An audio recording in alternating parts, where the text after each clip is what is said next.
Hey guys, welcome to the first video blog of the big project Demon Slayers. So I'm going to start off with patterning the blade for our Nichirin blades, yeah? So basically they're kind of like katanas, but with a little bit of special designs here and there.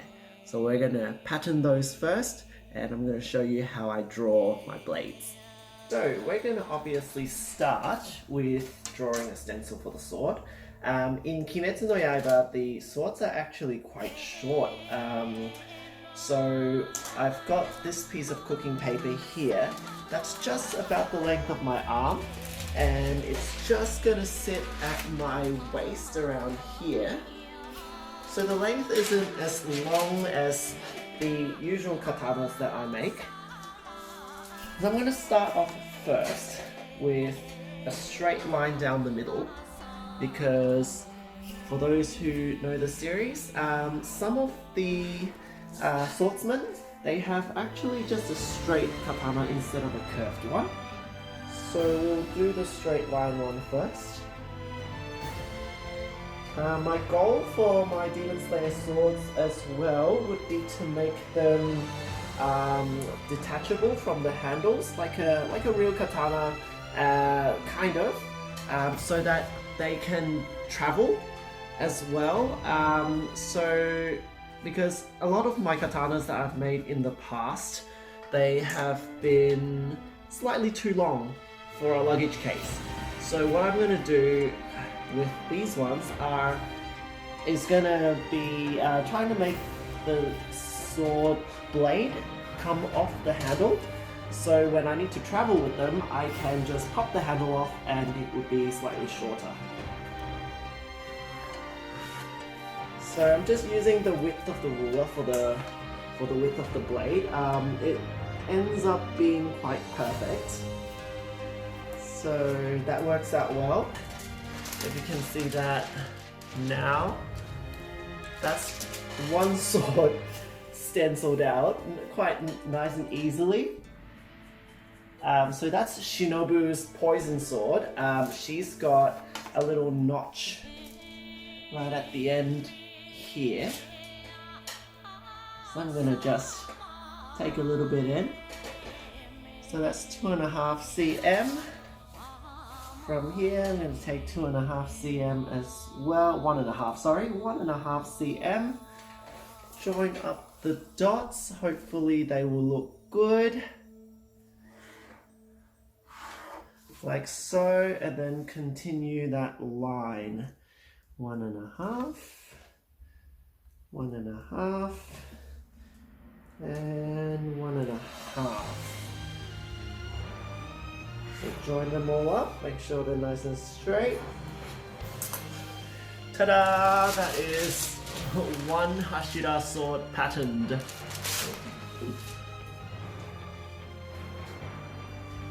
And now, after this straight Shinobu sword that I've got here, I have to get the slightly curved katanas that the rest of the crew have. So what I'm doing is using this straight sword as a guide. The middle's obviously going to be the peak of the arc. It's a really subtle arc on katanas. And especially it's a shorter sword than usual. I'm gonna be careful not to make it too circular, or else it'll just look like a sickle. Yeah. So what I'm gonna do here is to keep the middle constant, and then I'm gonna determine maybe this point as the end of the curve. I'm just gonna draw some lines out. Turn the ruler slightly, turn the ruler slightly, turn it slightly again until I reach the destination that I've got. So I'm not sure if you can see there, just a slight curve here. Now I want to do the same onto the other end of the curve as well. Now I've got to be a little bit careful not to make the curve as severe as the tip, because the handle has to go at the end, and if I do make it a little bit too severe, it would end up having the sword bending way too far back. So I have to account for that. See how far the curve goes at the tip. We want this other end to have less curve than that. So I'm going to determine the end to be about here. Yeah. Same thing as before. Start in the middle, draw a line, move the ruler out a little bit, and a little bit, and a little bit, until I get to my destination. So that's pretty much how I do my katana usually. And they usually end up having quite a nice, satisfying curve.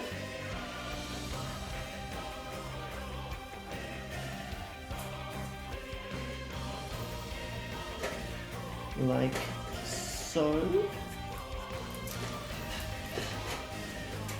So I've got a nice little curve here now, like that. And now I'm going to measure how wide our shinobu blade is, which is just about 3.5 centimeters, maybe just a little bit over 3.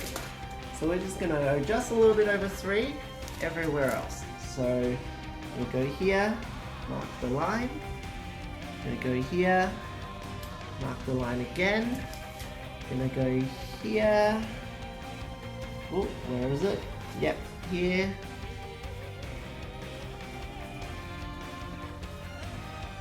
mark it again. So make sure all these dots are actually perpendicular to the blade, or else it's going to be all different places.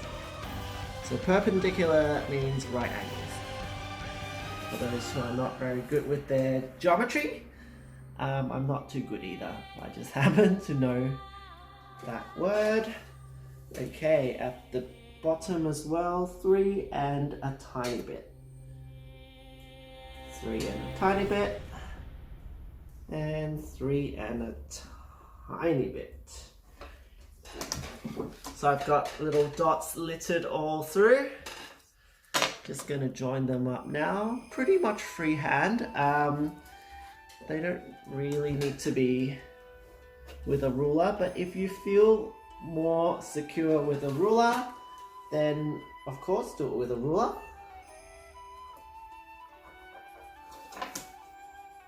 So I actually like doing it freehand, but for video's sake I'll do it with a ruler.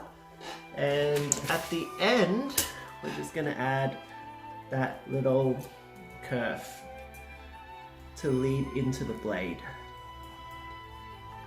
like so.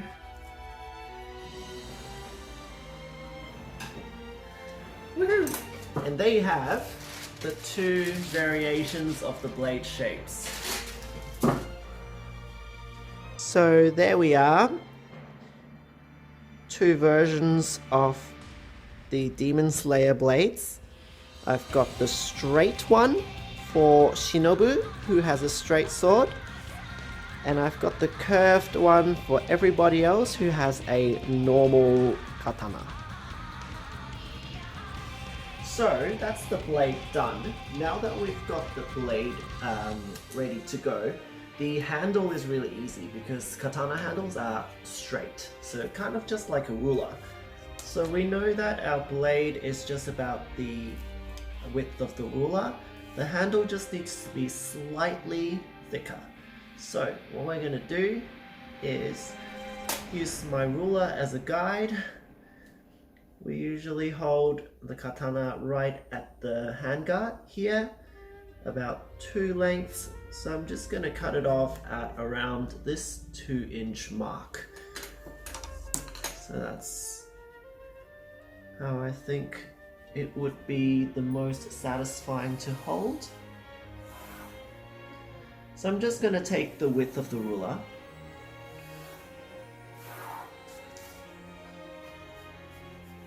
That's not going to be the final width. I'm going to add a little bit.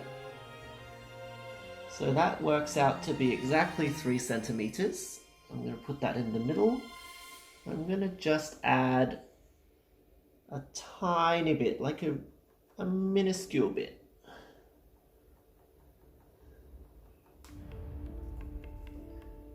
So I've ended up just adding 3 millimeters. 3 millimeters, so not much at all.